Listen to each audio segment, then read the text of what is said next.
Bom, agora eu chamo para a mesa Literatura Sem Fronteiras, Bel Santos.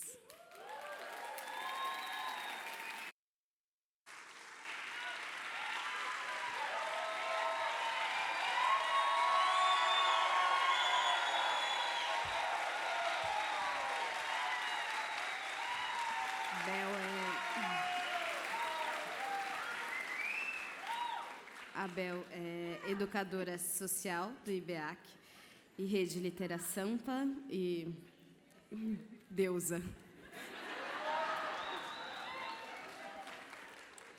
Gente, vocês fazem assim, a produção vai achar que é tudo contratado.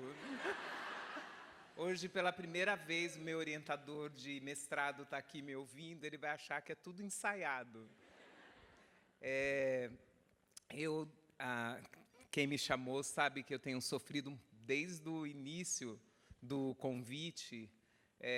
Eu faço parte daquele time que enfrenta a timidez para conseguir dizer o que poderia, talvez, não ser dito. Então, aqui tem essa mulher poderosa, é uma mulher tímida, que fica nervosa, a gente falou sobre isso ontem, e ainda mais, né, quando a gente monta uma mesa em que eu sou a minoria. Só eu falo português nessa mesa que vai acontecer agora.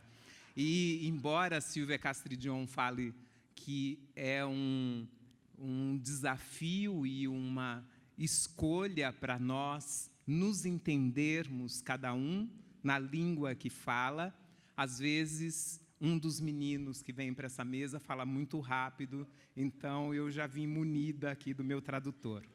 Então, vou chamar para essa roda de conversa que promete ser também deliciosa, a Maria Osório. Por favor, Maria. O Adolfo e o Fred Gonçalves. Obrigada, queridos. A gente tem se encontrado, alguns de nós, desde sábado, em Parelheiros. O Fred conseguiu chegar até lá e os outros temos nos encontrado aí nos intervalos. E depois dessa mesa, com esses meninos gigantes, a gente ficou pensando se a gente ia sair para tomar uma cerveja, se tinha sentido estarmos ainda aqui nessa mesa. Mas, como o Bruno disse no final da fala dele, a gente tem construído diálogos. O lugar da literatura é esse lugar do estudo, muito estudo, dos diálogos, dos afetos, também os afetos e as trocas de conhecimento entre gerações. Então, aqui a gente tem Maria Osório, direto da Colômbia, diretora editorial da Babel Livros e de uma coleção que dialoga aí diretamente com o tema da nossa mesa, Literatura Sem Fronteiras.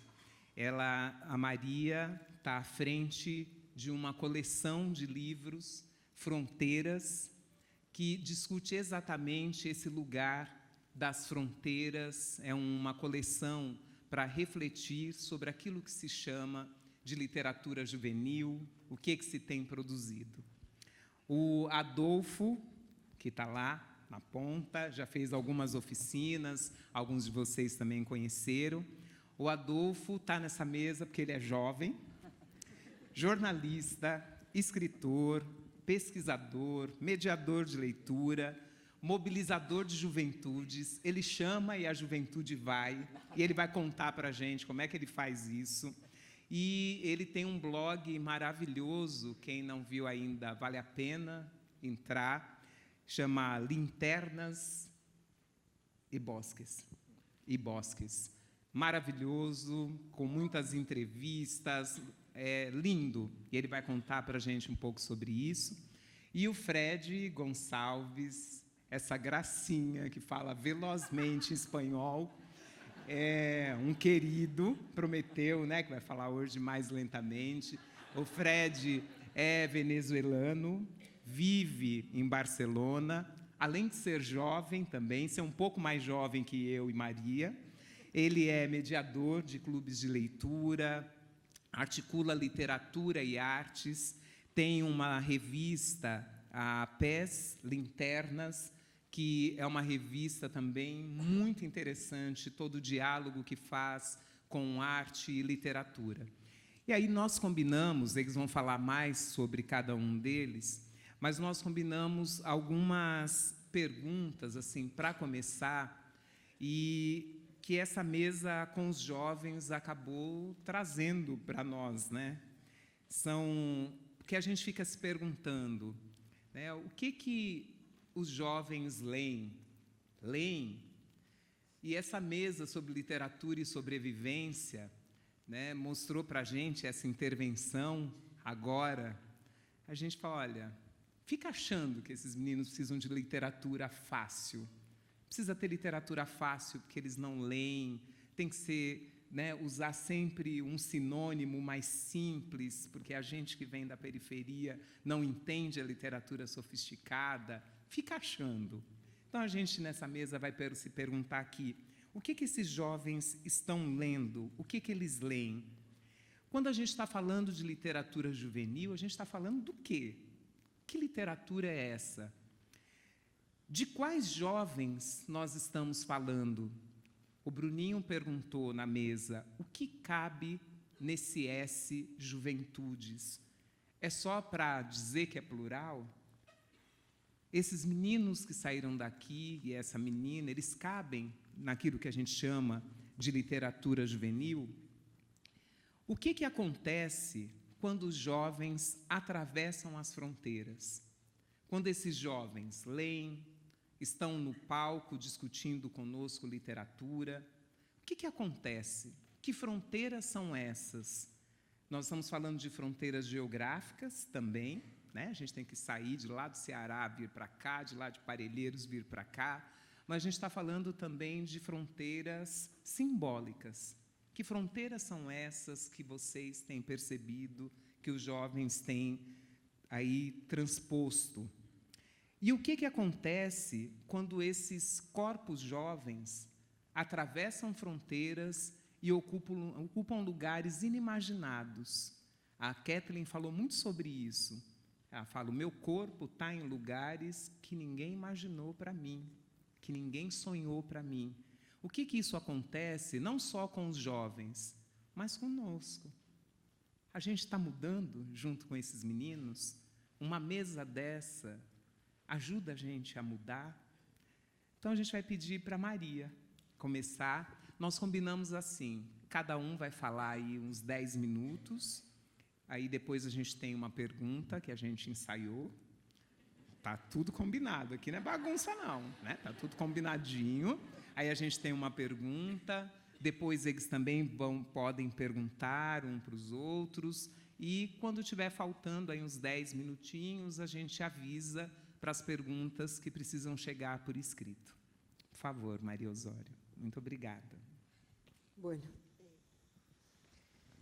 muy difícil para nosotros hablar, no solo acá después de lo que pasó, sino además en español. Yo voy a declarar que en este momento lo único que me queda blanco es el pelo. Vamos a pedir a la presentación. Voy a mostrar lo que yo hago.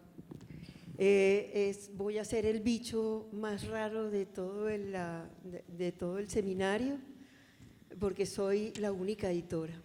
Hasta hace un rato hubiera pensado que era un privilegio que estaban tal vez queriendo tener todos los editores independientes de América Latina. Estar acá sentada con este escenario, con mi catálogo, sola, delante de todos ustedes. Muy cómodo, pero bueno, esto es lo que quiero mostrar hoy, es lo que yo hago como Frontera, lo que pienso para esa colección que se llama Frontera, y que espero que esa colección produzca a los jóvenes que escuchamos ahora, hace un rato. Frontera, un espacio de encuentro, una línea imaginaria que atravesamos sin ningún problema, donde podemos estar todos juntos. Yo acá estoy mostrando solo la forma. Me gustaría hablar del contenido, pero no viene al caso. Es una colección que de todas maneras mis jóvenes colegas, muy jóvenes colegas de mesa, saben que es una colección que está hecha para hacer sentir una experiencia de vida. Es una colección que nace en contra de lo que está pasando con las colecciones que se ofrecen a la escuela. La escuela, por lo menos en América Latina de habla hispana, tiene el problema de que se producen una literatura que se empaca y se vende directamente y se obliga a leer en la escuela. Unas colecciones muy exitosas se venden por millares en todo el continente, pero que no necesariamente son lo que esperaríamos, que ni siquiera nosotros esperaríamos que leyeran los jóvenes. Es una colección que tiene, para mí, además, yo soy originalmente arquitecta, así que para mí la materialidad es importante. Es un libro que se puede agarrar con la mano muy bien, muy flexible, muy cómodo de leer. Aquí en este costado está toda la colección sostenida en mi mano, o sea, no pesa. Y nació como también, pues en contraposición de esto, pero como un manifiesto, es decir, yo quería hacer una colección para jóvenes, llena de imágenes, muy ilustrada, siguiendo tal vez la moda. Los jóvenes quieren ver más que leer, y pensé, ¿qué estoy haciendo? Lo que yo quiero es hacer una colección para leer. Así que peleé con la imagen y saqué próxima, todas las imágenes. La única imagen que hay en la colección es la foto del autor. El resto está diseñado de manera agradable. El color es otro de los personajes, es también imagen. El color está elegido especialmente para cada uno de los libros. Próximo. Y tiene un diseño que se acomoda también acá, es el mismo, pero se acomoda a cada una de las necesidades del texto. Próximo. Pero como uno no puede pelear o tiene derecho a arrepentirse en algún momento, decidí nuevamente volver a la imagen. Y así nació esta colección. Arriba, los 4 libros que dieron origen a la colección, que curiosamente están formados por los colores complementarios. El color también es un personaje dentro de estos libros, y es así porque tienen que ver. Son 4 textos que llegaron a mis manos al mismo tiempo, 4 textos cortos, literariamente especiales, y que pensé que necesitaban una imagen. Y abajo están los otros 2 libros nuevos de la colección por la que voy a empezar. Siguiente. Los Caminos del Juglar es una nueva colección, que es una colección de poesía de las Américas, que empieza con un viaje por España. Empieza un juglar que viaja por España y nos presenta los romances que cantó y que leyó en su recorrido hasta el momento en que se embarca y se viene para América. Las siguientes 3 colecciones los siguientes 3 libros de la colección, el juglar llega a Colombia, a la costa Colombia-Venezuela, y esos textos se transforman por la mixtura con los cantos indígenas y negros, después viaja al sur, a ese llano que comparten Argentina, Uruguay, Brasil, y después viaja a México. Siguiente. Esta es la nueva colección también que inaugura una mirada sobre la ciudad, sobre mi ciudad, sobre Bogotá. Textos que tienen que ver con la ciudad y que la vamos a ver además representada. Próximo. La colección se caracteriza por tener una parte inicial y final en imágenes y el texto está en el centro. Y empieza y termina, o sea, eso no es una decisión gratuita ni rápida, sino que se construyó en la medida que se construyó la colección. Es decir, la idea era darle participación al ilustrador, pero de otra manera. No simplemente acompañar, no simplemente decorar un texto, interpretarlo, sino ampliar la historia que está contando el texto. En el caso de los irlandeses, que tiene que ver con los inicios de los niños en la guerra en Colombia, a partir de la guerra de independencia, el ilustrador cuenta la historia de ese niño desde que los ejércitos de Bolívar lo recogen en el llano, hasta que él pasa por la guerra durante el texto y después sale de la guerra, sigue en ella y al regreso va hasta el mar a despedirse de esos guerreros irlandeses que le enseñaron a crecer y a luchar. Siguiente. Los ahogados es una historia de María Teresa Andrueto y ilustrada por Daniel Rabanal, dos argentinos. Otra cosa que hace la colección es buscar esas particularidades que pueden entender dos personas del mismo país y esa particularidad devolvérnosla para entenderla todos.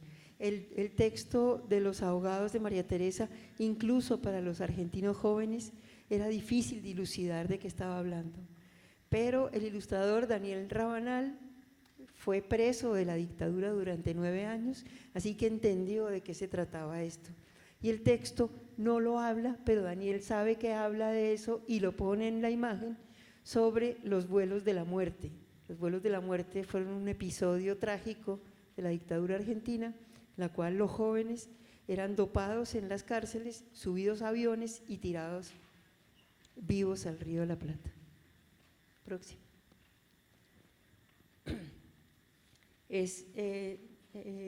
Después hay dos libros que son dos niños que tienen que ser adultos antes de crecer, pues cuando son muy jóvenes. Entonces, este es uno que es un niño mayor que su madre, organizado, no puede soportar la vida desordenada, la familia, él tiene que tener un orden. Entonces, lo que hace acá el ilustrador en esto es presentar el personaje, así que cuando se abre la página y dice, no sé por qué en el colegio me dicen ordenadito, ya todos lo sabemos, nos lo acaban de presentar. Próxima. La mujer de la guarda, de nuestra querida Sara. Es un libro maravilloso también sobre una niña que tiene que asumir un papel adulto porque sus padres están inmersos en otros problemas que tienen que ver con la dictadura. Tienen que sobrevivir ellos, los niños tienen que hacer su vida solos. En este caso, la ilustradora lo que hace es crear un ambiente que envuelve y encierra a esa niña en una especie de jardín propio y personal. Próximo. Y para finalizar, la colección ahora quiere hablar desde los especialistas también a esos jóvenes lectores. Son textos literarios, textos muy agradables de leer que constituyen la colección Frontera Ensayo. De esta manera, lo que estamos haciendo es, o sea, no marcamos una edad, no marcamos necesariamente un público ni una escuela. Los que están implícitos en las colecciones de Babel son un joven y todos los jóvenes, o por lo menos eso pensaríamos. Eso, gracias.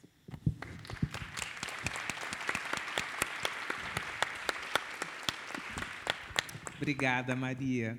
Que bom que você trouxe as imagens, né, para a gente conseguir compreender esse universo das coleções.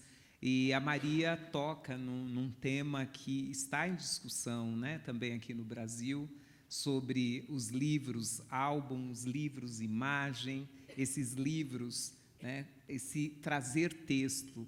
E hoje a gente esteve aqui numa mesa com os jovens 1h30, que a palavra era o centro. Nenhum deles usou uma imagem e nos envolveram com a questão da palavra. Então, vamos passar agora, pode ser Adolfo, que acabou de beber água, está com a garganta fresquinha, pode ser? Conta para a gente um pouco. Muito obrigado, Bel. Bueno, muchísimas gracias, muito obrigado a todos por quedarse, por seguir aquí. Decíamos, después de escuchar la maravillosa presentación con los jóvenes, que nuestra intervención iba a ser como cuando termina la película, pasan los créditos y la gente se queda a ver si hay algo. Somos lo que viene después de los créditos. Gracias por quedarse. Y gracias, por supuesto, a todo el equipo que organiza este congreso, a Dolores por invitarme. Es un regalo para mí estar en Sao Paulo, nunca había estado aquí. Mi abuelo me había hablado de la generosidad de los brasileños, y al ponernos después de esta mesa maravillosa, lo único que hizo fue corroborar la palabra de mi abuelo sobre ustedes. Fue un doble regalo venir a Sao Paulo y compartir con Freddy y con María y con la legendaria Bel. No lo digo porque estemos en tu casa. En México, Caminos de Lectura es un referente internacional ese proyecto, y por supuesto soy un seguidor de lo que haces y también un gran lector de los libros que acabamos de ver y un admirador también de Freddy. Entonces es mucha la emoción que tengo y el agradecimiento de estar aquí. Y estaba yo pensando justamente como para intentar continuar el diálogo, que cuando uno cambia de lugar observas todo de una manera más atenta en general. Yo vengo de México y ahí les voy a compartir la experiencia que yo he tenido trabajando con jóvenes, pero al estar aquí en Sao Paulo es como que para mí fuera todo nuevo, como que no sé qué estuve haciendo todo este tiempo y estuviera aprendiendo de cero. Y creo que muchas veces la frontera que nos ayudan a quitar los jóvenes es esa frontera del prejuicio sobre el mundo. En general, las crianzas y los jóvenes miran muchas veces sin esa frontera, y he disfrutado mucho sentirme otra vez ese joven que empezaba a estudiar periodismo y que veía el mundo como lo he visto aquí en Sao Paulo con ojos de asombro. Yo me formé como jornalista, y cuando estaba trabajando en la Ciudad de México en un periódico de mucha circulación, creyendo que había traicionado mis ideales, porque mi tesis de licenciatura fue una defensa de los medios alternativos, y me gradué y fui a entrar así al peor periódico de distribución, el más grande. Pero bueno, quería yo trabajar y había una oportunidad ahí, y fue una gran sorpresa porque estando en el periódico descubrí que había un suplemento para niños que se llamaba Gente Chiquita, y yo nunca me había relacionado realmente con la mediación ni con la lectura. Mi experiencia era haber sido un lector desde pequeño, pero no tenía formación bibliotecaria, ni pedagógica, ni de mediación en particular. Y de pronto vengo de una ciudad muy pequeña en el sur del sureste de México, que es Veracruz, donde tampoco había bibliotecas ni librerías. Entonces no conocía yo la literatura infantil y juvenil, no sabía lo que se hacía. Cuando me mudé a la Ciudad de México y entré a trabajar al periódico en 2008, empecé a ver todo ese mundo de libros y a partir de este suplemento que se llama Gente Chiquita, tuve una experiencia que realmente me cambió el giro profesional completamente. Yo era un periodista enfocado a cuestiones de medio ambiente, era el ecoloco, así me decían, ecológico, y de pronto con este suplemento que era hecho para que lo leyeran los niños, no para que lo leyeran los papás sobre los niños, que es lo que luego pasa en muchos espacios, era para los niños directamente. Había un consejo editorial que estaba compuesto por niños, y este era un grupo muy crítico de lectores entre 7 y 12 o 13 años, que cada semana leían lo que escribíamos ahí. Yo escribía para muchas áreas, pero también escribía en este suplemento, y nos daban una retroalimentación. Para mí fue poderosísimo poder tener este contacto real que no existía en ninguna de las otras áreas para las que yo trabajaba. Es decir, uno escribe y escribe y escribe y publica notas y nunca te enteras qué pasó, si la leyó alguien, si le impresó, si envolvieron una papaya para que madurara con ella o qué hicieron con el periódico. Y los niños eran unos grandes lectores que cada coma, cada palabra, cada cosa que poníamos la leían muy atentamente. Y eso me hizo cobrar una conciencia, una visibilidad de ese público que me fascinó.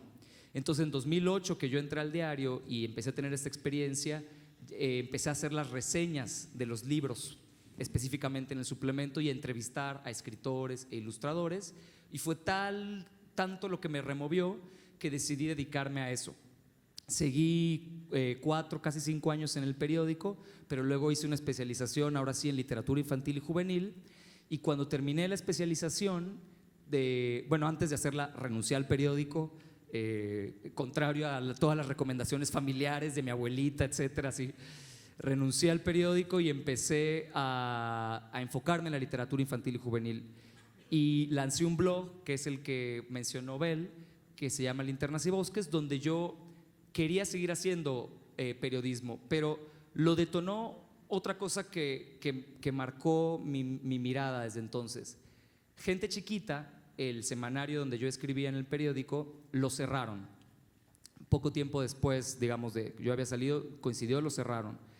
Y yo de pronto no tenía espacios donde seguir escribiendo para niños.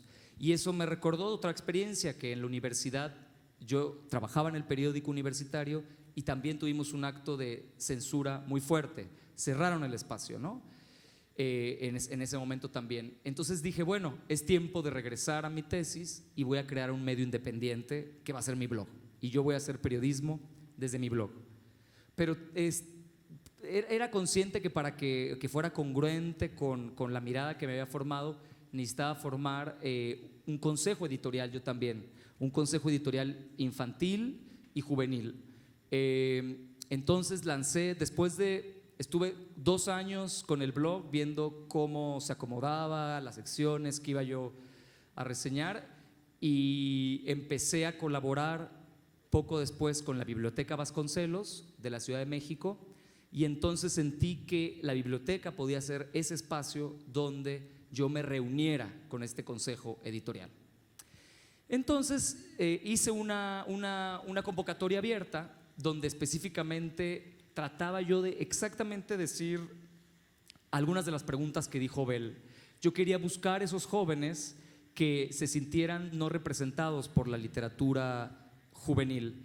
Y ya me había pasado desde que estudié el máster de estar en foros, de ir a encuentros, de espacios como este, donde, como dijo Bruniño, se habla de jóvenes y no hay jóvenes, ¿no? Se habla de crianzas y no hay crianzas. Y a mí eso me incomodaba mucho, y creía que tenía que tener un espacio de diálogo con ellos directamente. Entonces lancé la convocatoria buscando esos jóvenes que no se sintieran representados, y las preguntas eran provocadoras. Yo decía, ¿sientes que lo que lees no te representa? ¿Sientes que la literatura juvenil es una etiqueta muy corta para ti? ¿Crees que los escritores te tratan como idiota cuando lees las cosas que están hechas especialmente para ti? Y la respuesta fue muy buena. La biblioteca la Biblioteca Vasconcelos de la Ciudad de México es el cuarto recinto público más visitado del país, después de las pirámides de Teotihuacán, o sea, para que vean las dimensiones. Pirámides, Chichén Itzá, que es otro espacio arqueológico, y el Museo Nacional de Antropología. Los tres son espacios, sobre todo turísticos, de nuestra cultura, pero cultura muerta, digámoslo, ¿no? Importantes, pero espacios de memoria. Yo diría que la Biblioteca Vasconcelos, entonces, que ocupa el cuarto lugar, es en realidad el recinto público vivo más visitado de México. Esto, ¿cómo es posible? Bueno, Daniel Goldin, quien estaba al frente de la biblioteca y que lamentablemente ya no está, y incorporó una mirada que más o menos llamaba la hospitalidad radical, que tiene que ver exactamente lo que compartieron en la mesa anterior. Realmente que no solo la biblioteca se preste como un espacio para todos, sino que escuche a esos todos y los haga generadores desde la biblioteca. Entonces, bueno, yo tenía la fortuna de colaborar ahí. Entré a la Biblioteca Vasconcelos haciendo un círculo con jóvenes de libros prohibidos, así se llamaba. Me seguía interesando hablar de resistencias, de censuras, y después de ese proyecto lancé la convocatoria del Consejo Editorial y la respuesta fue impresionante, ¿no? Hubo muchos jóvenes a los que les interesó simplemente el espacio de diálogo. Y sucedió una cosa, que uno cuando planea estas cosas haces tu programación, ¿no? Como has aprendido. Yo dije, bueno, la primera sesión va a ser para que hablemos de quiénes somos como lectores, ¿no? ¿Quiénes somos como lectores? ¿Qué leemos? Esa primera sesión duró un año. Nunca salí, yo ya después era, bueno, luego contenidos del blog, luego qué vamos a hacer. No, ya no pude continuar con mi agenda, y es una de las cosas que aprendemos y que ustedes saben, a renovar, a cambiar, a improvisar, a adaptarse según lo que está pasando. Todo un año solo nos reunimos a contestar esa pregunta: ¿quién eres tú como lector? ¿Quién eres? Una cosa que tiene un peso ontológico y que al mismo tiempo dio un sentido de cohesión y de pertenencia al grupo.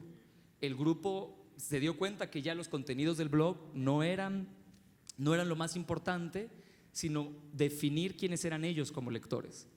Entonces, pronto salió la idea de por qué no hacer un manifiesto, porque había varios de los jóvenes que estaban muy enojados con la literatura juvenil que se publicaba y con algunas de las recomendaciones que hacían algunos booktubers, estos chicos que recomiendan libros en YouTube, y que no se sentían representados y querían no solo reunirse para hacer una colectividad, formar una comunidad, discutir quiénes éramos, cosas que son ya en sí mismas son valiosas, pero ellos querían hacer un documento, o sea, querían realmente hacer este tránsito del que hemos estado hablando toda la semana, que de alguna manera da validación. Ellos querían tomar la forma que ha usado el adulto para decir esta es la verdad, el manifiesto político, para decir esta es nuestra verdad. Entonces empezamos a discutir la realización de un manifiesto con 8 puntos que ahora les voy a compartir. Y el manifiesto circuló mucho. Después de un año de estar en las discusiones, terminamos el manifiesto, circuló mucho, se reprodujo. Ellos, claro, yo me acuerdo cuando íbamos a llegar al momento de firmar el manifiesto, que yo les dije, aunque yo era parte de las discusiones junto con otra amiga que hace mediación, que se llama Aurea Flores. Aurea es mucho más joven y claramente podía firmar el manifiesto. Yo les dije, chicos, bueno, yo he estado aquí acompañando y me siento parte de este grupo, pero creo que yo no debo firmar. Y uno de ellos me dijo, ¿pero cuántos años tienes? Y tenía 32 años en ese momento. Me dijo, no, según la ONG, no sé qué, la juventud termina en México, por lo menos a los 34. Y, bueno, gracias, perfecto. Cuando yo pasé los 34 sufrí, dije, ya no soy joven. Yo ya pasé ese momento, sí, por eso, en fin, ya no firmo el manifiesto. No, pero fue un gesto de validación que me pareció que hablaba también de lo que había pasado ahí y que me hizo a mí mirarme desde la perspectiva de ellos una vez más. A veces recuerdo la imagen que Felipe nos mostró de Lara, la maestra, leyendo sentada en el piso, sin zapatos, con sus alumnos, ¿no? Siendo parte de esa comunidad. Pareciera que a veces los títulos, la formación, va sumando fronteras, que es difícil quitar también, ¿no? Y a mí los mismos jóvenes fueron los que me ayudaron a quitarme esa frontera que yo estaba poniendo y a incluirme como parte del manifiesto. Aún así, ellos eran los que lo presentaban y empezaron a presentarlo en muchos lugares y empezaron a invitarlos desde muchos sitios, y lo que fue muy impresionante fue que el manifiesto empezó a generar otros manifiestos. Y una cosa que tenía la declaración que habían hecho ellos, es una declaración también, era que para ellos era muy importante decir que ese manifiesto no era fijo, y por eso teníamos que elegir un medio digital para publicarlo, porque el manifiesto siempre podía cambiarse, y en eso iba a ser diferente a muchos manifiestos. Era un manifiesto de alguna manera líquido, ¿no? Y empezó a suceder, empezó a haber retroalimentación de otros jóvenes que criticaban el manifiesto y que querían hacer modificaciones. Algunas, este grupo en el que yo estaba, algunas las tomaban, y otra lo que pasaba era: haz tú tu manifiesto también, ¿no? Hagan el manifiesto propio, no solo de lectura, de arte, de deporte, de todo lo que le interese a cualquier joven. Y la última cosa más bonita, y ahora les muestro algunas imágenes y ya paso a algunos puntos del manifiesto, es que después de hacer el manifiesto ya no había vuelta atrás. Es decir, hay un momento donde ya vimos algo y no podemos evitar dejar de verlo, y ellos ya como comunidad de jóvenes ya no eran los mismos y querían ahora continuar, por supuesto, produciendo. Ya había pasado ese tránsito del que hablamos, del consumidor al generador, y empezaron a planear la publicación de un fanzine propio. Y tienen ahora, es decir, ellos ya tienen van por el segundo número de un fanzine donde ellos publican lo que a ellos les interesa. El primer fanzine tenía el manifiesto, pero tenía también cosas que tienen que ver con sus lecturas, y abrieron un Instagram, un Facebook, un Tumblr, eso. Yo ya no estoy en eso, o sea, no soy parte realmente de muchas de esas cosas, pero solo para decir que esta semilla sí germinó en algo que para mí fue muy revelador ver cómo ellos no solo habían generado un grupo que tenía una identidad con el manifiesto, ese empoderamiento los había hecho realmente sentir que tenían una voz. Y es lo que falta siempre, ¿no? Y es lo que en la Biblioteca Vasconcelos se trataba de decir: seas lo que seas y hagas lo que hagas, tú haces la programación de la biblioteca, ¿no? Entonces, de alguna manera, eso se sumó al ánimo de este grupo también, ese espacio. Y ahora sí, la presentación, aquí es el manifiesto del que tanto hablé con ustedes, así, el manifiesto. Ahí va, no lo voy a pasar todo, voy a pasar solo los 4 primeros puntos resumidos, y la presentación que van a ver es la presentación original que prepararon los jóvenes en algunas de las presentaciones que tuvimos. Antes de una imagen nada más de la Vasconcelos, para quien no la conozca, es un laboratorio, o sea, lo que pasa ahí es realmente excepcional. Solo una imagen, esa es gente bailando, porque en la biblioteca es una biblioteca gigantesca que tiene muchas puertas transparentes donde te puedes reflejar. Entonces los jóvenes empezaron a ir ahí para bailar, y como tiene un jardín, bailaban desde afuera.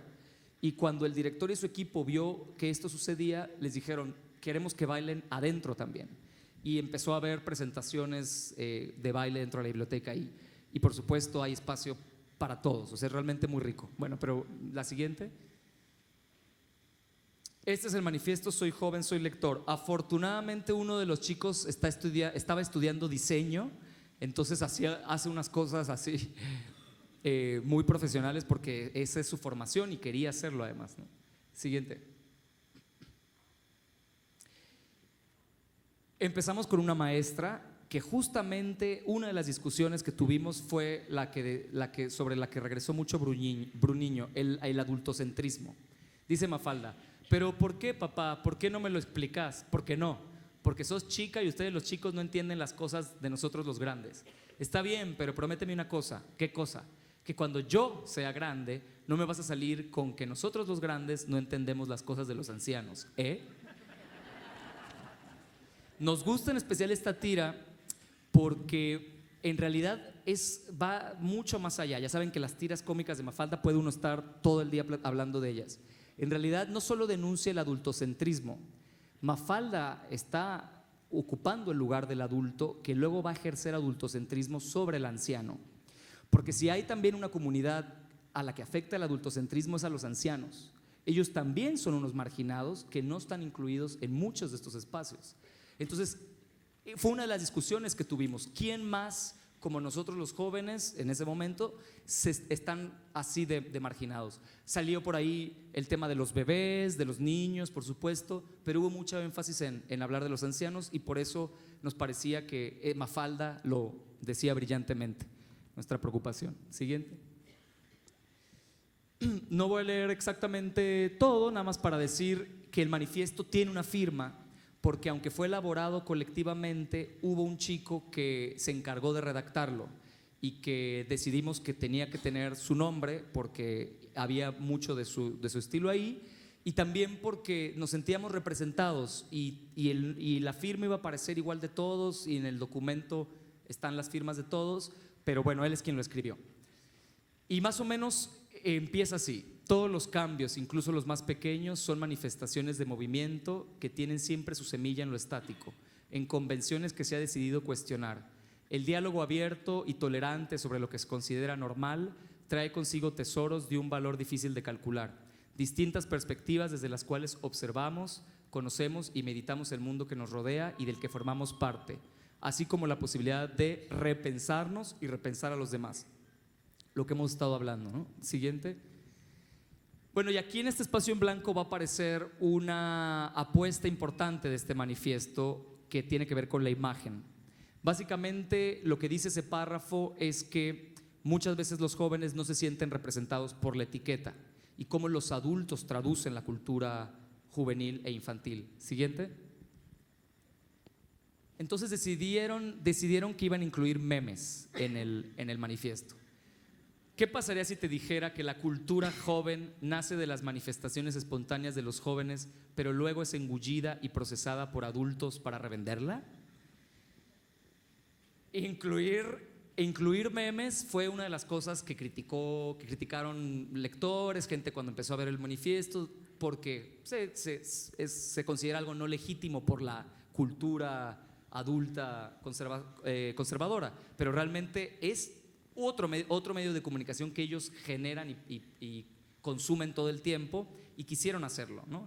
Y no quiero dejar de aclarar que lo que van a ver, las cosas que están ahí, yo estaba en un papel de observador y moderador. Yo sé que ustedes son sensibles a la juventud, pero también sé que hay muchos prejuicios muchas veces sobre los jóvenes y aclarar que toda la producción que ven fue hecha completamente por ellos. Siguiente.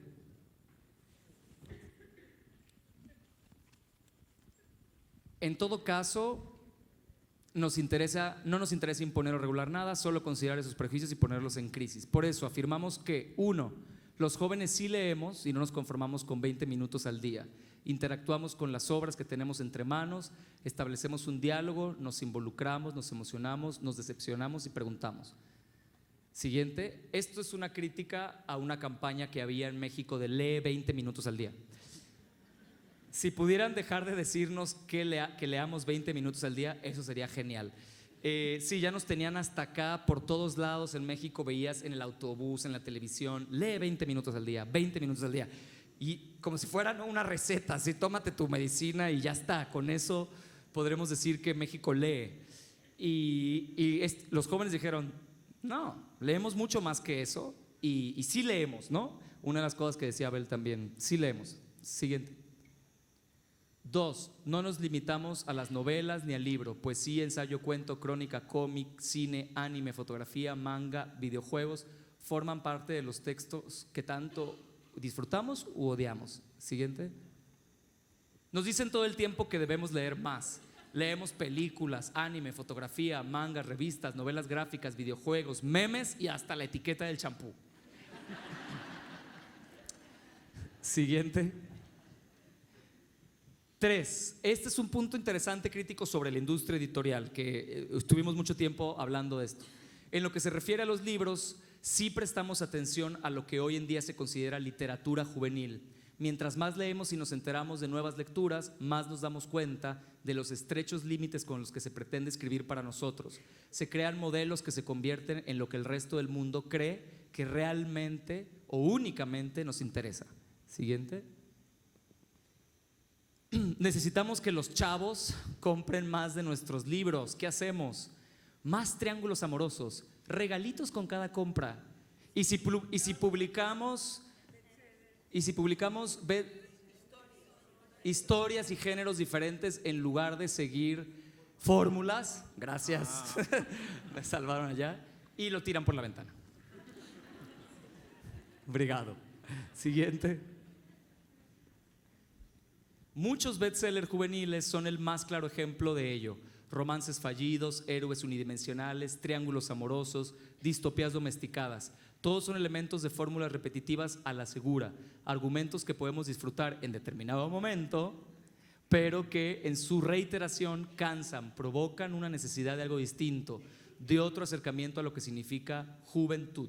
¿Acaso nuestra complejidad cabe en tan escasos temas? Siguiente, y el meme es muy claro. Nuestras caras cada vez que dicen que por ser jóvenes solo nos interesa leer sobre cambios físicos, romance, violencia y sexualidad. Bueno, el último punto que vamos a ver. El libro impreso ha dejado de ser el único soporte para leer. Eso de leer en pantalla no es leer de verdad, nada como el libro. Ningún soporte deslegitima la experiencia lectora, solo son tecnologías distintas que operan en diferentes contextos. Bueno, y acá voltea, no se alcanza a ver, pero tiene una cara así como de ¿qué te pasa?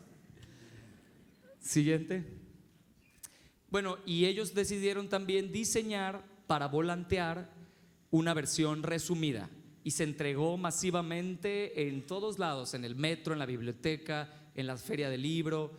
Es importante decir que conseguimos que instituciones de validación como la Feria Internacional del Libro Infantil y Juvenil de la Ciudad de México, quizá la feria más grande de literatura infantil y juvenil en español, dedicada solo a eso, presentaran el manifiesto. Se presentó el manifiesto a un grupo muy grande de jóvenes, varias veces se hicieron talleres para nuevos manifiestos y se empezó el proyecto liderado por ellos de un manifiesto soy niña, soy niño, soy lector, soy lectora, que está en construcción. Siguiente. Y estos son ellos, ahí están algunos de los jóvenes. Sí, eso es en la biblioteca. La siguiente es en la feria del libro, dando los talleres, repartiendo los volantes, haciendo los nuevos manifiestos. Y siguiente. Y ya, eso es todo. Muchas gracias.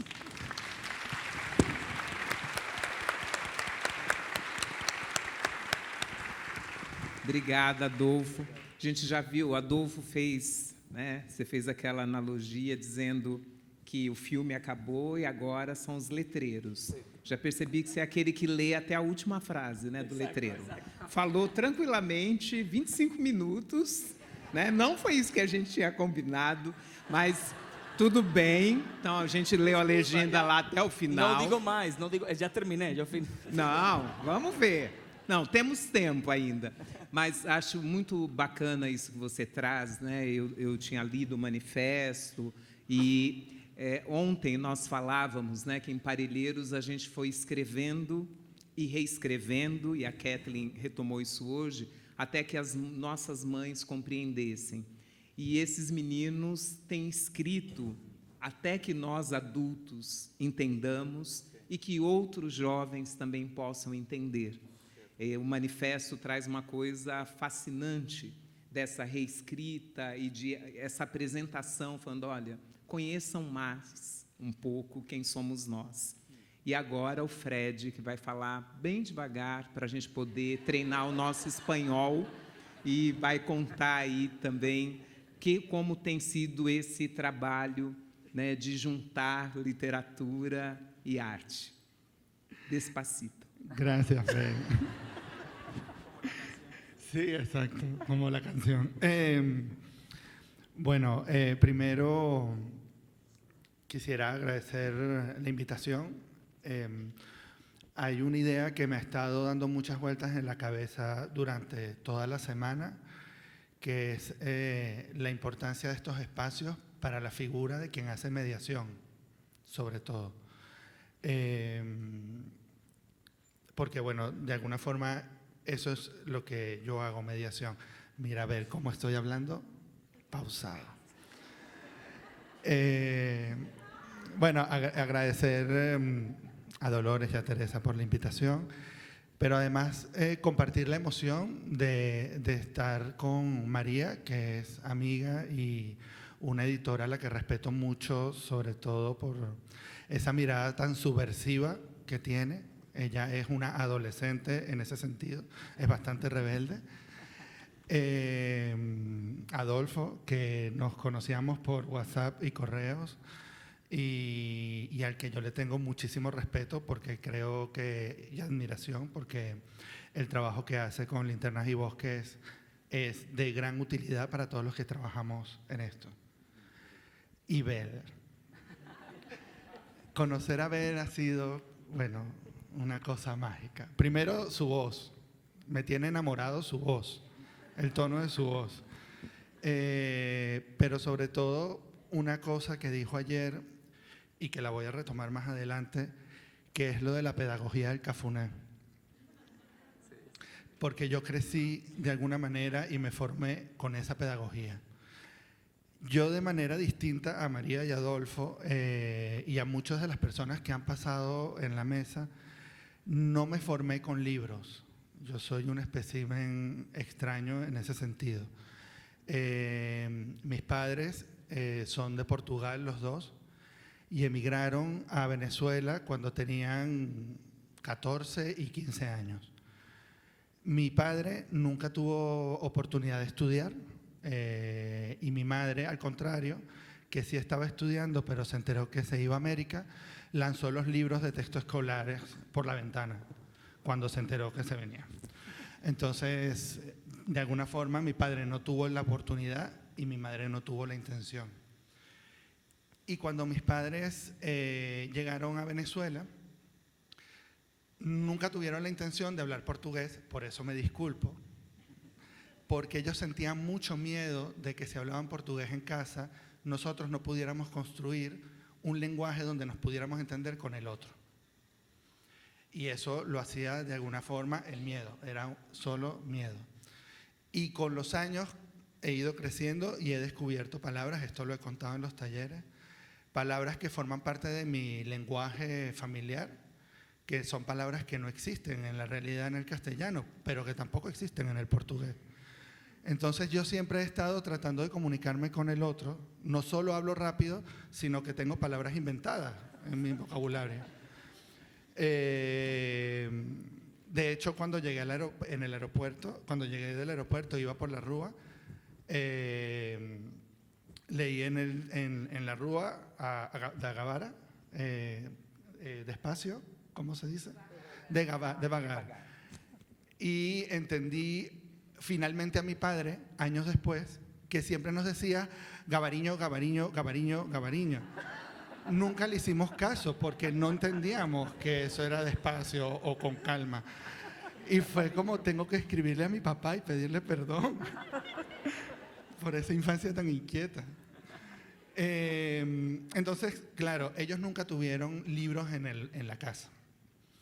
Yo me formé en una comunidad muy pequeña de la ciudad de Caracas que se llama Chacao, que está construida mayoritariamente por personas que emigraron de Europa por motivos de guerra.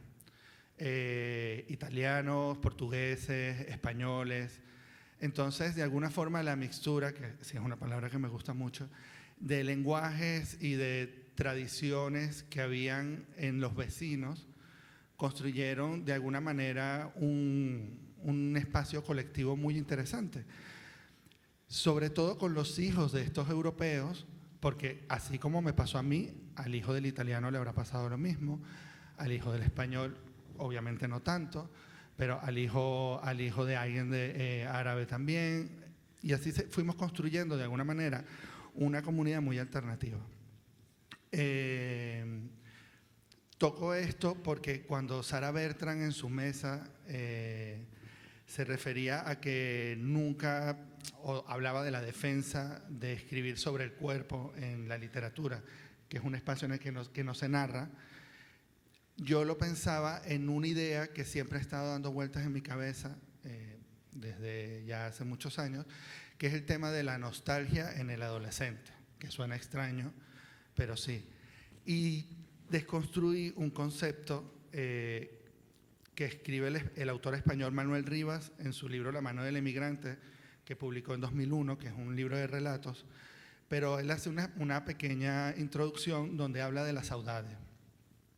Y él dice, y cito, que esa palabra se constituye a partir de dos hemisferios de la geografía emocional del mundo, por los cuales transita el hombre y la mujer, que son el apego y la pérdida.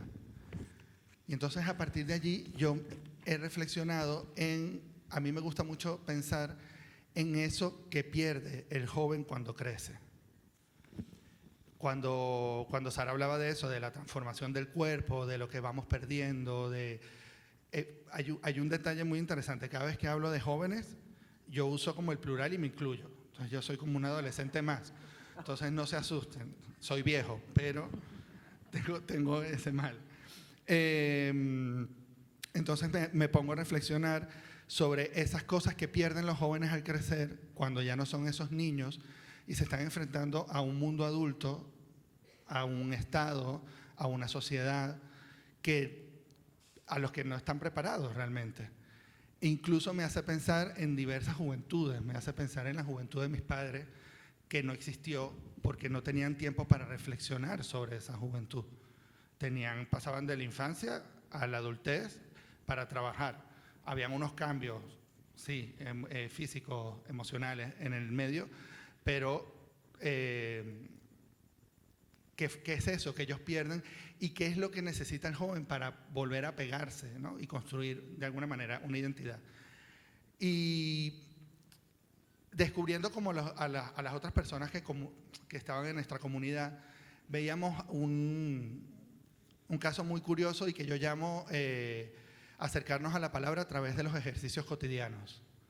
Es decir, de la música, de las historias familiares de estas personas, de la telenovela, aunque parezca un poco extraño, pero sí. Eran como los espacios donde nosotros nos acercamos a la palabra y a la ficción y la discutíamos, ¿no?, con la familia. Todo esto es para hablar de mi llegada al libro. Finalmente fue ya muy de grande, entrando yo a mi adolescencia, y fue gracias a una biblioteca municipal muy pequeña que estaba al lado de un parque. Y era fundamental esa biblioteca porque la bibliotecaria, que se llama Ángela, se preocupó por tratar de reunirnos a nosotros en ese espacio y escucharnos, ¿no? Y entender qué podía hacer uno con esos libros que tenía en la biblioteca, porque no eran necesariamente buenos libros, y dos, cómo hacer que nosotros siguiéramos seducidos en esa biblioteca, cómo mantenernos allí, en un espacio que no era formal, ¿no? Un espacio que no era la escuela. Y lo logró sorprendentemente. Todos teníamos que estar allí por lo menos 3 veces a la semana en la tarde, reunirnos y poder contarnos cosas. Esto puso en alerta a mi madre, que tenía un primo que cuenta una leyenda, que se volvió loco por leer la Biblia, y entonces mi madre estaba angustiadísima porque yo me iba a volver loco. Y me lo repetía todas las noches y me castigaba. O sea, mi madre y el miedo era muy importante. Pero yo me tenía que esconder para escribir, por ejemplo. Y escribía telenovelas. Sí, escribía guiones de telenovelas, unas cosas espantosas. Pero escribía cuadernos y cuadernos y cuadernos. Y lo chistoso era que esos cuadernos los compartían entre todos los demás. Entonces todos los jóvenes de Chacao estaban leyendo la telenovela. O sea, no la estaban viendo, estaban leyendo una telenovela. Y era algo muy curioso, que fue cuando entendí que era un camino que yo tenía que seguir, el de la telenovela, pero además el de la escritura, ¿no? Pero más que el de la escritura, en el que también me he dedicado, es sobre todo el papel del mediador.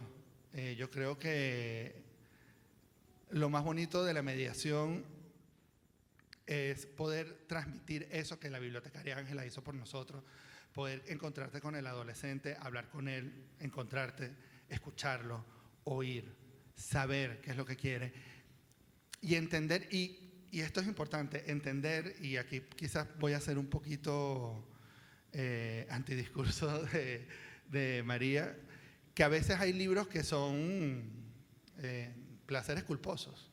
Todos tenemos placeres culposos. Que hay libros que estos chicos de Adolfo enunciaron, y es verdad, y yo estoy de acuerdo que estos libros existen, pero a veces esos libros para personas que solo se han formado con ese ejercicio cotidiano es una manera también de acercarse a la lectura, no de manera de puente. O sea, yo no creo que leer Crepúsculo te vaya a llevar a Drácula de Bram Stoker, no lo creo. Pero sí creo que el papel del mediador es fundamental para poder establecer, cruzar esas fronteras, para darles un viaducto a ellos.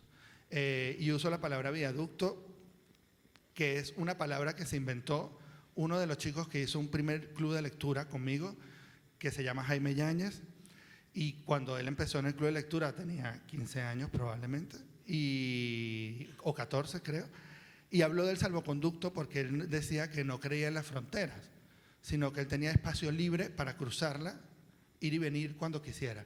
Y a mí siempre me gustó esa palabra salvoconducto, porque quizás mis padres no tuvieron la oportunidad de ese salvoconducto.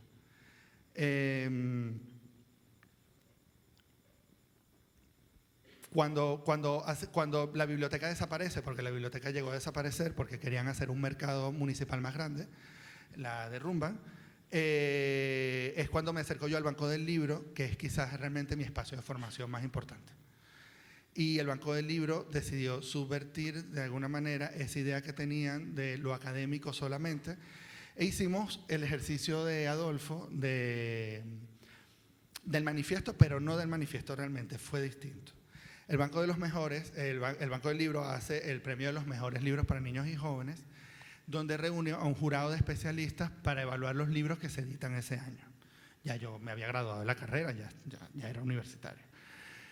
Y decidimos que esos libros que habían sido ganadores, resultados ganadores, lo iba a leer un grupo de jóvenes.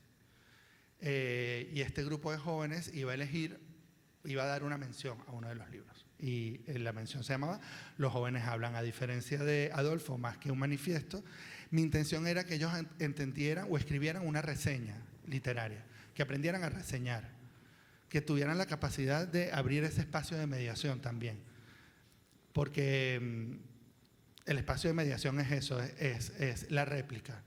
Y quizás por eso ver en la mesa que estuvo antes de nosotros, la de Kathleen, Bruniño, Yarson, ver la labor que ellos hacen es tan poderoso que a veces uno hace pensar que quizás los mediadores y los mediadores jóvenes necesitan mucho más espacios como este, mucho más espacios académicos para poder expresar el trabajo que están haciendo, sobre todo. Pues nada, el resultado de los mejores del Banco del Libro fue que ellos tuvieron esta reseña. La discusión de los libros fue muy divertida porque quedó un libro muy comercial y un libro de poesías de Nicolás Guillén, y el jurado joven empató la selección, es decir,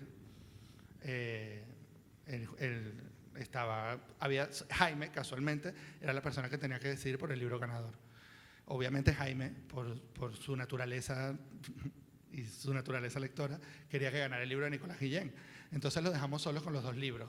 Como, éntrate en conflicto tú solo, resuelve qué es lo que quieres hacer, ya decidimos nosotros. Y cuando sale, termina ganando un libro de Jordi Serri Fabra, o sea, el otro libro, porque él decía, es que yo no sé hasta qué punto realmente el joven está preparado para Guillén. Y allí yo encendí las alarmas, porque ellos mismos tenían el prejuicio y la censura contra ellos mismos. Si el libro había llegado hasta allí, si el libro había estado en empate, ¿cómo no lo iban a entender? Y bueno, ganó el libro de Jordi Serri Fabra. Entonces ellos hicieron una reseña que intentó publicarse en Venezuela, no se pudo. Se intentó publicar en una revista en España que se llamaba Educación y Biblioteca, que por la crisis había cerrado, y es cuando nace el proyecto Pez Linterna. Ay, perdón, ya empecé. Ven. Es que me emociono. Y cuando empezamos, y ahí nace Pez Linterna, y es un poco también, en el caso de Adolfo, nace igual, me dio mucha curiosidad porque no sabía que así había empezado, solo que fue distinto. Empezó para que ellos tuvieran un espacio para comunicar lo que querían decir. Y entonces fue como un espacio colectivo donde reunimos, ahí sí, ejercicios cotidianos. Y es donde entra el arte, la fotografía, las entrevistas, las reseñas de libros, crónicas.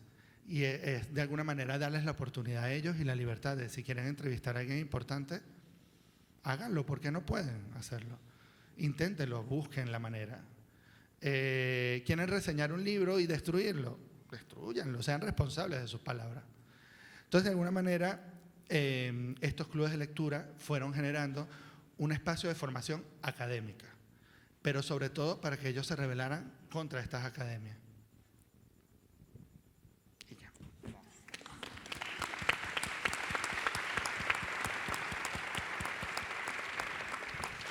Una cosa, todo esto está muy relacionado con pedagogía de Cafuné. Es decir, si tú no escuchas al joven, no interpretas, no buscas la manera de eso, de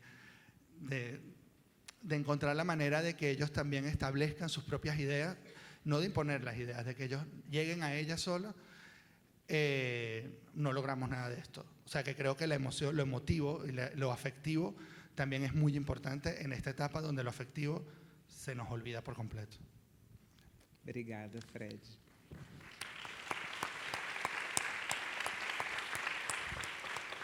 E muito obrigada por falar, você viu, não precisei recorrer, embora tem estrutura para cada um ficar livre, pode falar rápido, tem os fones, né, gente? Mas muito bacana isso da gente conseguir, né, se entender, e o que a gente está fazendo aqui, desde que nos encontramos, foi encontrar os pontos de sinergias, né, entre aquilo que nós temos feito e que tem sido o tema desse seminário. Como é que a gente escuta o outro, né? Como é que a gente escuta os jovens, como nós nos escutamos enquanto especialistas, ativistas, de que forma nós estamos sensíveis também uns aos outros, a perceber que a gente pode trocar e fazer mais. E aí eu vou fazer uma pergunta para a Maria, porque a gente já estamos no plano C, né? Então, a gente fica bem à vontade, se também vocês quiserem perguntar para os outros. Mas, para a Maria, você que está num lugar de decisão, né? Você é uma diretora que desenvolve uma coleção, você está num lugar de editoria. Como é que você tem percebido esse lugar de aproximação com as outras cadeias do livro? O Fred traz aí a importância do mediador. Como é que as editoras estão se relacionando com os mediadores, não só com os jovens, mas quem está ali no meio também produzindo? Há muros, que às vezes a gente fala de fronteiras, mas tem horas que essas fronteiras são muros também, porque aí tem uma pressão de um lado de cá, que é se o livro não vende, né, o que os meninos do Adolfo trouxeram. Então, está todo mundo tentando entender os jovens para produzir livros que vendam. Então, que muros há nessa relação entre a editoria, os mediadores, os leitores, e que caminhos há também? Por favor. Bueno, todos son muros. Digamos que en este caso el editor es el malo del paseo, el que hace el negocio, el que vende, el que se ensucia con el cochino dinero. Pero la relación, digamos, un editor independiente, creo yo, que es un editor que tiene que tener una relación diferente con el comercio del libro, diferente con la relación con los mediadores y muy diferente con la relación con sus autores. Un editor independiente no es un editor chiquito que cambia de estatus cuando se vuelve más grande, es un editor que tiene una relación diferente, que estudia el mercado. O sea, yo veo el mercado, pero yo no me voy a preguntarle a los jóvenes qué quieren leer. Yo escucho y veo y critico lo que se está produciendo, que me parece que la peor literatura que se está produciendo en el momento es la literatura juvenil, incluso esa que pues puestos a entretenerse pueden leer esas cosas, pero si vamos a hablar de lectura, preferiría que habláramos de otro tipo de libros. Y tenemos un conflicto muy grande con esto, es decir, el mercado del libro, no conozco cómo funciona el mercado del libro en Brasil, pero sospecho que hay muchas cosas muy parecidas. Es un mercado que no es un mercado abierto. El mercado del libro para niños y jóvenes es un mercado cautivo.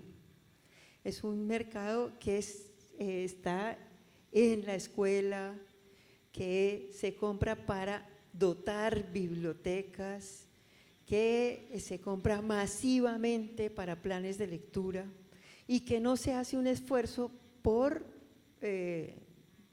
volverlo como parte de la vida diaria, por estar en todas las librerías tranquilamente, por acercarse a él, no los estudiantes como estudiantes, sino de civil, en una librería, sin tener ese drama de tener que leer por obligación, sin tener digamos, para un editor independiente es prácticamente imposible. Primero nos estrellamos con el muro de los mediadores. Los mediadores seleccionan y estos son los 20 libros mejores de este año y llegan, porque yo también tengo una librería, llegan todos los mediadores con la lista. Quiero los 20 libros que le gustan a Freddy, por favor. Y entonces, después, yo qué digo, ¿qué hago con los otros 15,000 títulos que tengo en la librería? ¿Los quemo? ¿Los regalo? ¿Cómo le voy a dar yo como librero oportunidad a esos libros? ¿Por qué no le dan los mediadores también oportunidad de manera más amplia a los libros? ¿Por qué la escuela no visita las librerías y ve de manera más amplia la oferta? ¿Por qué hay que comprar masivamente si no es por interés del Estado para comprar barato y de los editores para vender en volumen? Yo creo que la reflexión desde la producción tiene que ser desde la producción también. No, los editores no podemos estar acá parados viendo a ver qué dice de lo que hacemos. Nosotros también tenemos que ir allá y hablar con la gente, hablar con los jóvenes, hablar con los mediadores y criticar también nuestro espacio, también lo que hacemos, incluso echar para atrás si es necesario. Yo creo que se ha abusado de manera atroz de lo juvenil, que se ha abusado de una manera horrible, que se produce la peor literatura, la más vendida, eso sí, pero lo peor se produce para los jóvenes. Y yo creo que lo que tenemos que hacer es producir literatura que incluya a los niños, literatura que incluya a los jóvenes, pero que no excluya a los adultos ni excluya a nadie.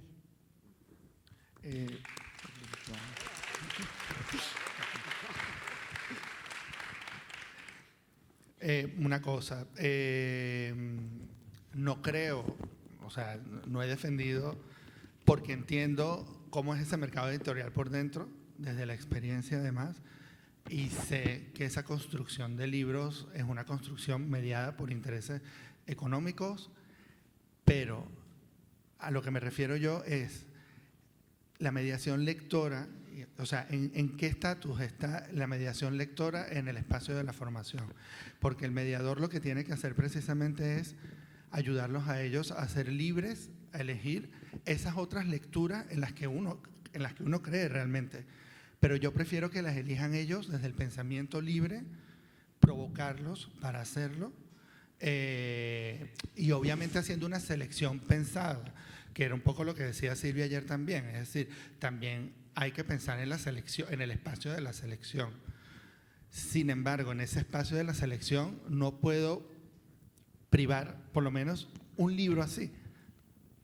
Entonces, de eso se trata un poco también, que sea un espacio democrático. Te pongo 3 libros que yo considero maravillosos, probablemente de Babel, pero te coloco uno que sea cuestionable, porque bueno, lo vas a querer leer, cuestiónalo.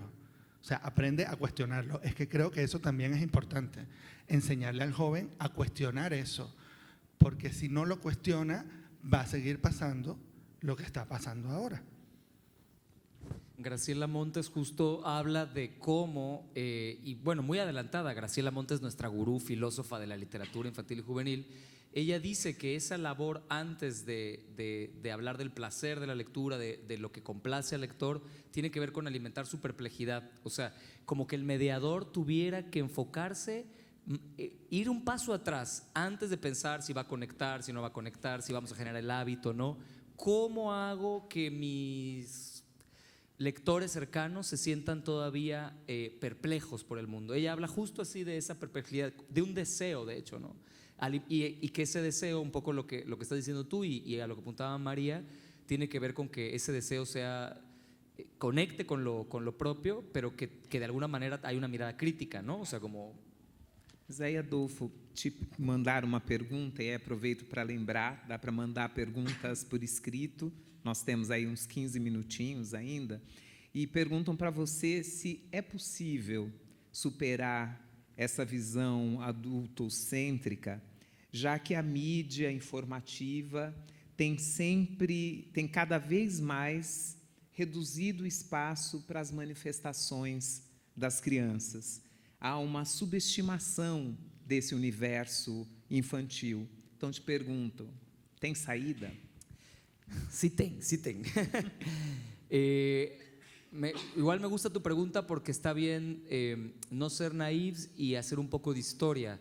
No es una salida fácil porque la historia de la cultura infantil y juvenil es una historia de resistencias y de censuras donde en general los adultos han definido qué es ser niño y qué es ser joven y cuáles son los espacios válidos para que los niños y jóvenes hablen. De hecho, justamente es en esa tensión donde uno puede entrar, entre el poder que sí te da ser adulto, pero también tu sensibilidad de estar cercano a los jóvenes. Pero pensando en el título de la mesa, yo creo que sí es posible más, o sea, nosotros nos estamos viendo un poco el ombligo ahora mismo, ¿no? Porque ese es nuestro trabajo. Pero los jóvenes eligen sus lecturas y leen sin nosotros. Es decir, la literatura sin fronteras, esa de esos espacios de los que hablas, quizá la frontera es el adulto. Quizá una literatura sin fronteras es un adulto, una literatura, no voy a decir no mediada, porque capaz que suena así como muy bruto, pero igual y sí. Es decir, los jóvenes no están esperando a que nosotros los dejemos leer una u otra cosa. No están esperando a que nos digan qué deben leer o no. Desde siempre se han apropiado de ciertas lecturas y han rechazado otras. Se apropiaron de Gulliver, de Robinson Crusoe y rechazaron los manuales de urbanidad. Y eso sigue pasando. Esa literatura sin fronteras y esos espacios en realidad son los que ellos construyen más allá de nuestro seminario. Es decir, y también aquí, porque puede haber un espacio que es necesario. Pero tiene salida desde nuestro lugar críticamente, pero no olvidar que es un espacio que ellos conquistan todos los días, con o sin nosotros, ¿no? Chegou aqui uma pergunta, não está direcionada a Maria, mas foi quem tocou esse assunto, mas ficamos aí os 3 livres para comentar. Qual a importância da narrativa imagética para a literatura? Delimarque. Qual a importância da literatura imagética para a literatura? como podemos transpor o preconceito com a imagem em livros literários?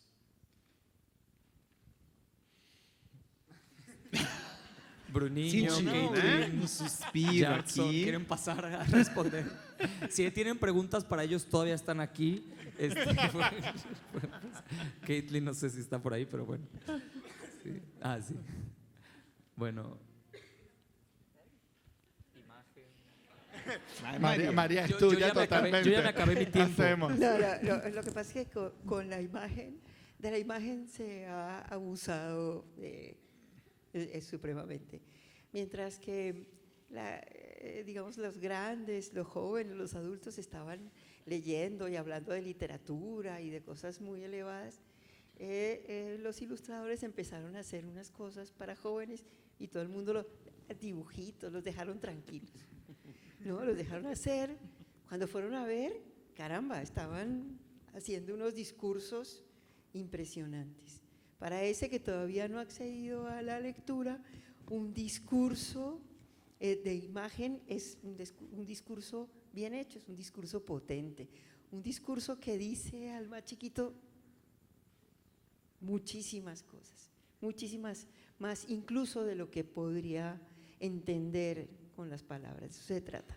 Pero de pronto los adultos dijeron, ve, está bien, está simpático, y todo el mundo decidió hacer lo mismo. Entonces, ahora no hay ilustradores, los ilustradores no quieren ilustrar con lo bonito que es, quieren ser autores también, todo el mundo quiere ser autor, todo el mundo quiere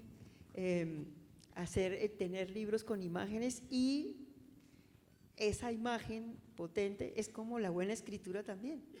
Necesita oficio, necesita un discurso, o sea, no todo el que dibuja bien puede ser también un autor. Entonces, se ha desvirtuado muchísimo, por eso yo estaba un poco en guerra con el tema de la imagen. Yo estoy hasta aquí de la imagen, no más, todo el mundo hace libros para niños, muchos dibujos, muchos colores, muchas cosas así, imaginación, tontería, se convirtió en tontería. Mientras tanto, los de libros de adultos dijeron, oh, la imagen, ¿no? Y se apropiaron también de la imagen y la pusieron en libros, que una imagen, pues realmente el problema es más de forma, digamos, más de arte, más estético, que implica otros placeres diferentes de lo que significaba la imagen. A mí me parece que la imagen en este momento es excesiva, inunda todo le tienen que poner una imagen y el texto desaparece, incluso el texto se dibuja, en los libros ya. O sea, la idea era leer. Entonces yo creo que hay que hacer ejercicios, por ejemplo, llegar un día a una librería como la mía que está llena de imágenes y forrar todos los libros de blanco y ponerle solo el título. Y que les tocara llegar y mirar y por lo menos acercarse, buscar el título y después abrirlo. Hacer algo así, como que volvamos otra vez a poner las cosas en su lugar. Eu tenho uma pergunta para o Fred. Sim. Sim? Vou fazer uma tradução livre aqui. Na revista, a revista PES Linterna, ela se coloca, né, como uma revista de promoção e investigação sobre a cultura e a literatura para crianças e jovens. E em algum lugar da revista eu li que você colocava que um dos objetivos da revista é diminuir a distância entre os jovens e a ideia de arte.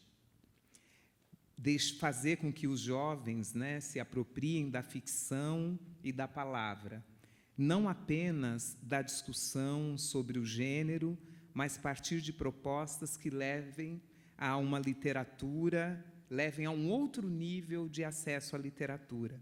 São 8 anos que você tem a revista, seu. Casi Eu sou 10. melhor com as proparoxítonas do que com os números. Essa é para você, Jadson. Eu sou boa com os números também. Tem 8 anos a revista. Então, queria saber, assim, o que você diz hoje? Né? Então, assim, conseguiu? Essa distância foi diminuída? E uma outra coisa que me interessa, né, os jovens nos provocaram aqui. Eu estou com eles, Sim. muitos deles o tempo todo, eles nos provocam para que a gente também mude. Então, assim, o que mudou para você nesses 8 anos? Hay una frase que, a ver, tengo una presentación pequeña que fue un ejercicio que hice a partir de allí, que fue que le pregunté a algunos jóvenes con los que hago clubes de lectura o con los que he hecho clubes de lectura, les dije, ¿qué es ser joven? Literatura y frontera. Escríbanme lo que quieran, o cuéntenme lo que quieran sobre eso, pensando en la mesa. Y no sé si entonces, por ejemplo, lo literario te mueve algo por dentro, pero las fronteras marcan tu visión del mundo, dice Dani. Siguiente. Ser joven es un problema social. ¿O solo te interesa lo que ocurre en las redes sociales y el partido de fútbol? ¿O eres un radical que no se hace entender? Somos conflicto, que eso me encanta. Por eso me importa la literatura, porque sus mundos nos revelan algo desconocido del nuestro. Hugo. Las generaciones anteriores esperan demasiado de la nuestra y no entiendo por qué. Mi frontera está en escribir. Me doy permiso de contar mi vida o de mentirle al otro sin que nadie sospeche que ese individuo falso que también soy. Sí, eso me sorprendió mucho. La literatura es una forma de expresión para criticar a nuestra sociedad y dar voz a los que muchas veces están silenciados. Lucía. Ser joven es enfrentarte a muchos estereotipos, a ser siempre juzgado. Por eso para mí la literatura son las historias que siempre me están esperando con los brazos abiertos. Sara. La literatura le da sentido, espesor y belleza a lo cotidiano. No hay fronteras cuando esperas la visita de Rimbaud a las 3 de la mañana. Lorena. Ser joven actualmente es que tu estado de ánimo sea arrasando con la vida o da igual, nos vamos a morir, sin ningún matiz. Nos sentimos poderosos con tanta información, pero al mismo tiempo indefensos ante el abuso del poder de los estados. Valerie. La literatura es infidelidad porque no hay fronteras. Los taxistas tienen más historias y con mejores finales que cualquier compilación de crónicas o una serie de Netflix. Ramón. Es que yo de joven me siento como Freddie Mercury en el momento que se separó de Queen. Cuentas con el voto de la audiencia, pero te falta el apoyo de los tuyos. Alma.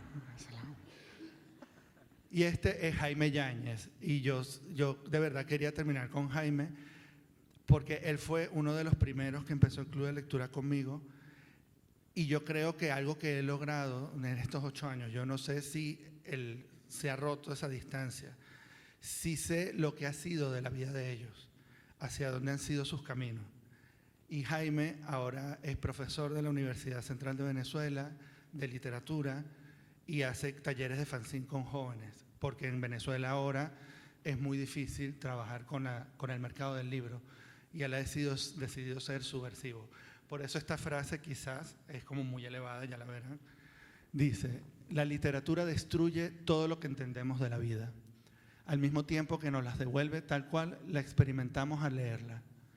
Da sentido a nuestra experiencia porque no colapsa en la vida real. Es siempre posibilidad y movimiento. Eso nos permite cruzar fronteras a lo imaginable. Jaime. Y cierro con una cita que él me envió justamente ayer de Deleuze, del libro Crítica o Clínica, que dice, a través de la literatura inventamos un pueblo que hace falta.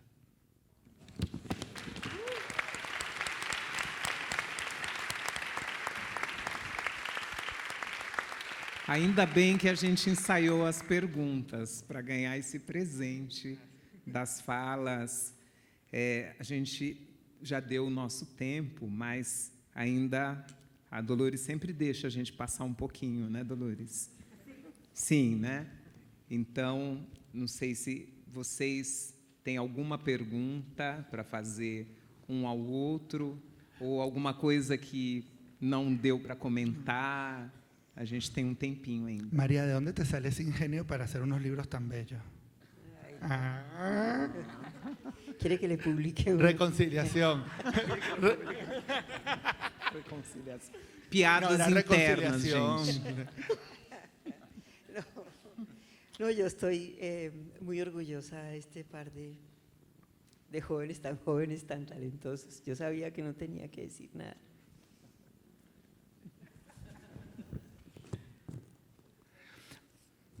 Solo mientras veía las frases de los jóvenes, recordaba como lo importante que es dar estos espacios y en los talleres que estuvimos dando en la oficina sobre creación de personajes, cómo la literatura muchas veces te permite verte a ti mismo como un personaje, pero sin olvidar que eres una persona antes. Y lo que usábamos en el taller para construir el personaje, que aquí hay personas que lo tomaron, eran 4 elementos que son el nombre, el cuerpo, el lugar y el deseo. Y me gustó ver justamente los nombres de estos personajes, sus deseos, sus lugares, y ver cómo todo eso está justamente construyendo un espacio que es de alguna manera de ficción, pero que tiene los pies en la realidad. Y a lo mejor muchos de los que hacemos mediación de lectura estamos todo el tiempo dudando de si no es toda una ficción lo que estamos haciendo, si funciona, si no, pero siempre todo personaje que amamos tiene algo de persona, ¿no? Entonces está bueno como recuperar esa esencia humana que tienen todos los personajes y dejar de vernos como personajes, los jóvenes como estos personajes que encarnan algo, y volver a vernos como personas, ¿no? Eso. Yo un comercial. ¿Puedo? Sí. ¿Puedo sacar la caja? ¿Qué libros? Bueno, tenemos un libro de la fotógrafa Sara Berta, de la mujer de la guarda, que vamos a rifar ahora cuando se termine la mesa.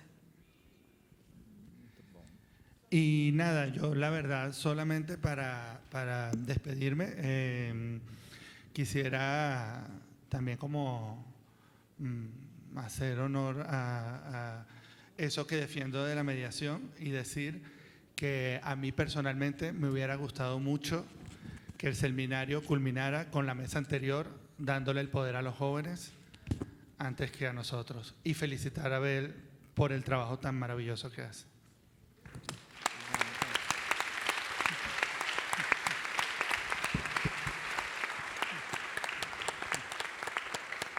Eu quero agradecer esse seminário por proporcionar esse nosso encontro.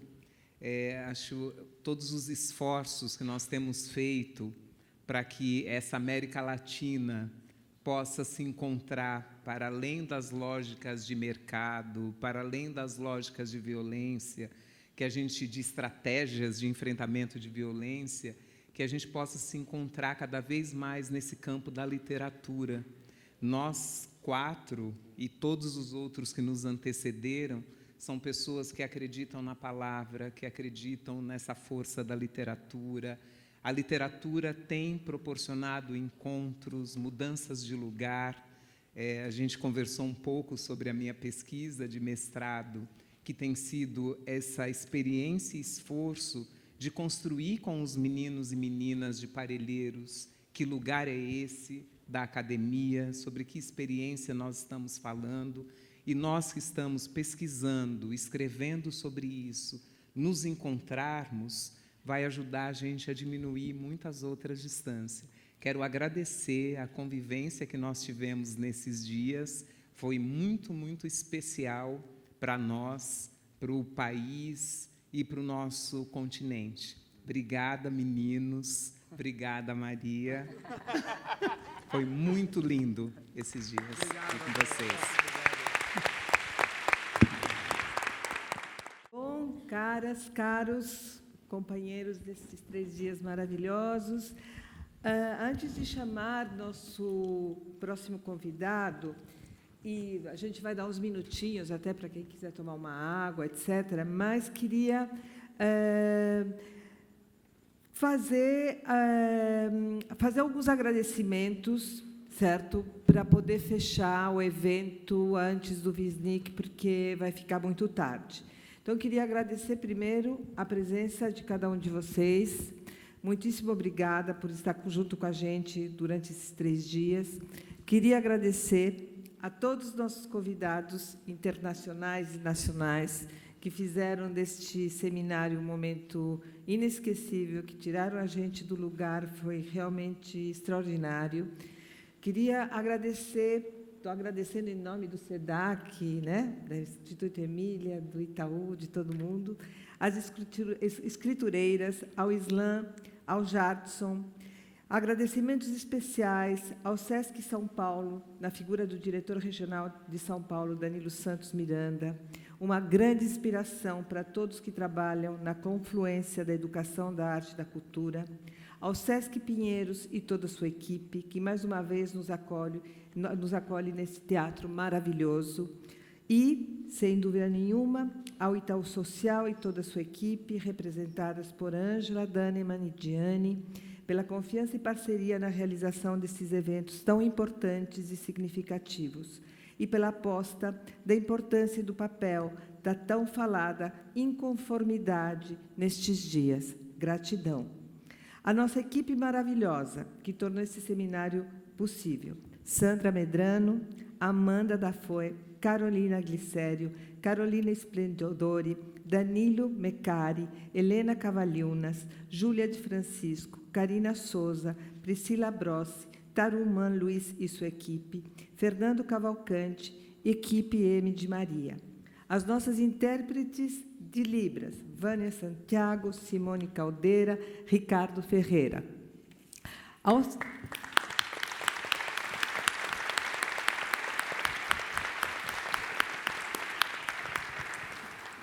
A equipe do SESC, Silvana Santos, Cláudia Garcia, Daniel Ramos, Mônica Calvão, José Maurício Rodrigues, ao André, as mediadoras que estiveram com a gente, enfim, a Ana Paula, responsável pela banca maravilhosa de livros, que está aí fora, a todos os tradutores também, que fizeram o trabalho nestes dias, enfim, a todos a gente agradece enormemente e esperamos que esses 3 dias tenham valido a pena e que essas discussões tenham nos tirado do lugar, tenham nos dado e com isso tenhamos dado um passo à frente, nos feito sair dos nossos lugares de conforto e olhar para todos os lados, em todas as direções. Era isso do que se tratava. Enfim, antes de fechar, vai ter um sorteio agora, mas antes de fechar eu queria falar para vocês que este livro maravilhoso, A La Mujer de la Guarda, vai ser publicado até o final do mês, no Brasil, chamado A Mulher da Guarda, certo? Pelo Selo Emília e pela editora Solis Luna. Então, aguardem que esse livro estará conosco muito em breve. Tá? Eu vou pedir para subir o pessoal que vai cuidar do sorteio. Tá? Vai ter também o sorteio de um livro assinado pela Sara Bertrand, quem ganhar. Tá bom? Muito obrigada a todos. E aguardem que daqui a pouco temos fechamento do Visnik às 7 horas. Tá bom? Muito obrigada.